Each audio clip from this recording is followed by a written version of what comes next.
Good evening and welcome to The Week That Was, your go-to source of news that makes you lose even more faith in humanity with each new episode. As always, we have a lot to cover, so let's get right down to it.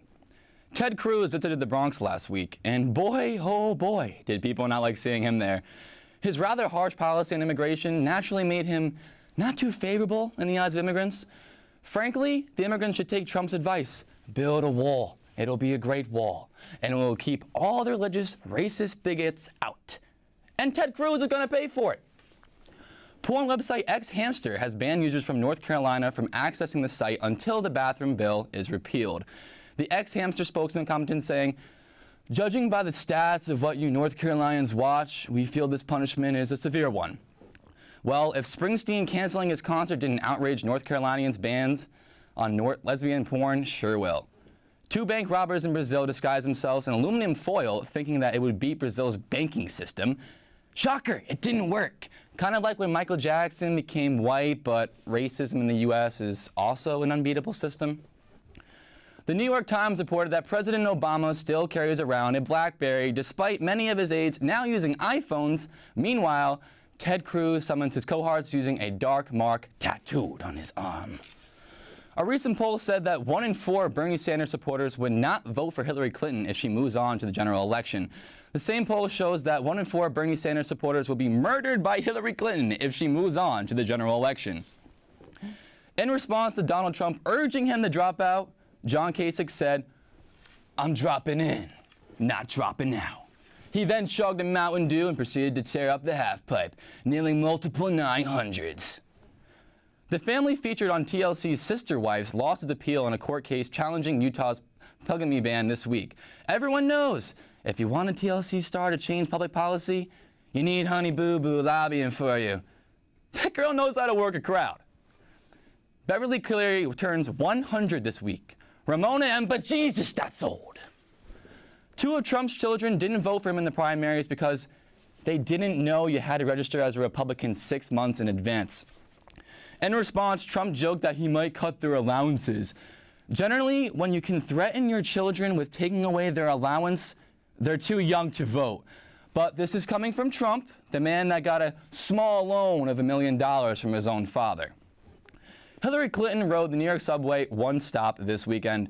It took her 5 swipes to enter the subway. Isn't it so great when politicians can relate to the average voter? CNN reported that happy couples should have sex at least once a week. Now we know how much Wolf is howling a week. So normally here we have a Kanye West tweet of the week, but unfortunately he's been pretty normal this week. So I don't really know what to say. Kanye, you're letting me down, man. I can't keep going on without your crazy tweets. What happened to the good old days where you tweeted all the lyrics for one of your songs? And what happened to the couch? I really liked that couch. I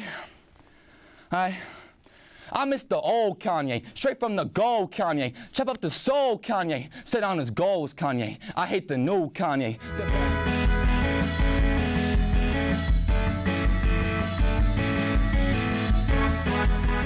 Recently, the RNC has been in some trouble for fundraising mailers designed to look like overdue bills. And by coincidence, a member of the RNC has just shown up at our door to ask for support. So we thought we'd give her some exposure on the show. Here she is. Hello, Mr. Carlton. I just wanted to stop by to ask if you supported the Republican National Convention. I mean, we try to be a journalistic organization, so I can't show too much bias. Well, Steve, I see you're a white male, and I'm assuming that you're a heterosexual. If you don't know, most Republicans are white straight men. You know, that doesn't surprise me. That is great. So I assume you got our letter in the mail? No, I didn't. Well, this was a notice of delinquency, so it was very important. Luckily, I have an extra here. You owe money. To who? America. I'm pretty sure my mom took care of all of my taxes. I actually got a pretty large tax return. This isn't about taxes. This is about freedom. Freedom? Freedom of what? America. You already said that. I'm not sure where you're going with this. We need you to come forward today and send a contribution of $25 or more to help have a fully funded Republican National Committee, or RNC for short, ready for our nominee to walk into and hit the ground running after our national convention in July. But what if I only have $20? And look, you literally just said word for word what it says in the letter right here. Well, your first nominee might not be chosen, but all of our candidates support Repealing Obamacare, undoing Obama's executive orders. I know, it says it literally right here. Are you a robot? Are you a robot? I don't know, but this isn't making sense to me. You seem to be begging for money but acting like I owe you something. A small contribution of $25 combined with your faith will end up growing into so much more. Start your journey today. That sounds like mail from a televangelist. Ted Cruz is the only candidate who will bring God back into our country. With your help, we will accrue the necessary funds to do so. Well, at least I know you're not a robot. Robots can't make jokes that bad. Look, this is my trump card here. We need your money for a wall. I thought Mexico was gonna pay for the wall. Don't Kasich me. What? Look, Mexico was going to pay for the wall, but we ran into some issues. We're gonna need to win again, but we need your money. Let me ask you this. Did you pay any money to the RNC? Well, do you want me to be honest? Yes, I want you to be honest. No, I didn't pay them anything. They're paying me to ask other people for money, and I feel terrible about it because I'm actually a Martin O'Malley supporter. Wow, that's rough. I know. Well, go home and rest for a bit. You deserve it. We'll be right back.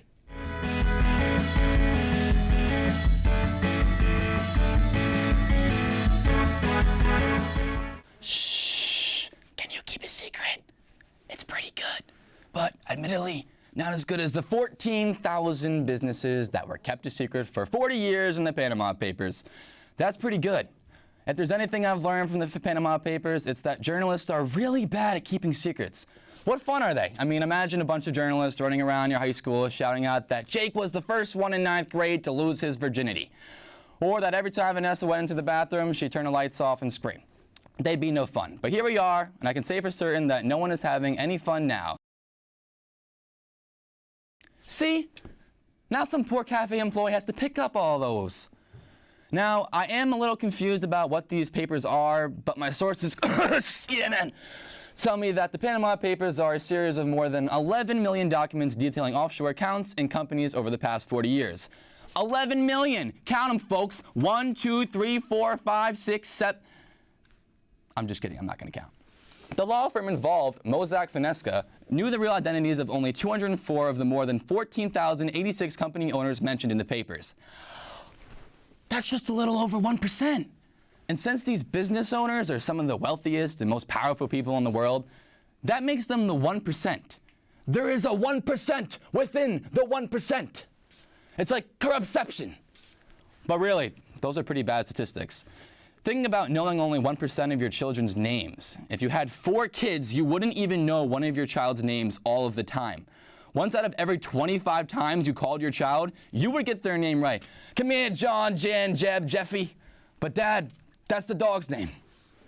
Whatever. Not only is that careless, it's just plain insulting. Your kids will grow up to hate you. Unless, of course, you throw tons of money at them. Thanks, Mom and Dad. Let's continue our investigation with mine and a few other politicians' favorite thing to do.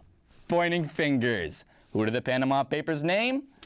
The Panama Papers name 12 current or former world leaders, including the handman, Donald Trump. Not really, I just wanted to see shake with rage when I said his name. Really got your goat on that one. The documents name 128 other politicians and political leaders, including some of Vladimir Putin's officials and the wife of the Prime Minister of Iceland. The Prime Minister has since resigned. Oh, the things we do for love or bribery, or making lots of money by creating an offshore account under your wife's name. I guess to each his own. The real heartbreaker is the involvement of FIFA's new president, Gianni Infantino. But we should really give him a break. He was probably just trying to raise funds to bribe the U.S. into not calling the sport soccer. Poor guy. David Cameron's father was also mentioned in the papers. He has an offshore account and has avoided paying taxes for the length of his business existence, avoiding paying a tax ever. And I don't mean this David Cameron.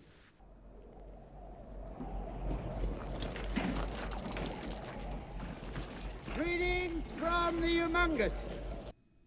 I mean this David Cameron. They blocked the road, waving banners and wearing disguise.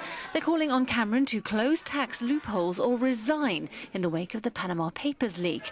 Cameron has denied any wrongdoing. The Prime Minister of Britain. Now, you may be asking, what's so bad about not paying taxes on offshore accounts? Some of you may already know, but for those of you who haven't seen The Big Short, I'll tell you. Some of these funds have been used to back UN-sanctioned countries and associations including Syria, North Korea, Iran, Russia, and Zimbabwe. Some of the money was used to fund terrorist organizations and government coups who would bomb civilians. Now tell me, Mossack Fonseca, the pay no attention to the man behind the curtain shtick doesn't work here, people. Because the man behind the curtain is not a sweet little old man pretending to be a wizard. It's an army of the flying monkeys buying guns, planes, and bombs. We're not in Kansas anymore, Mossack Fonseca.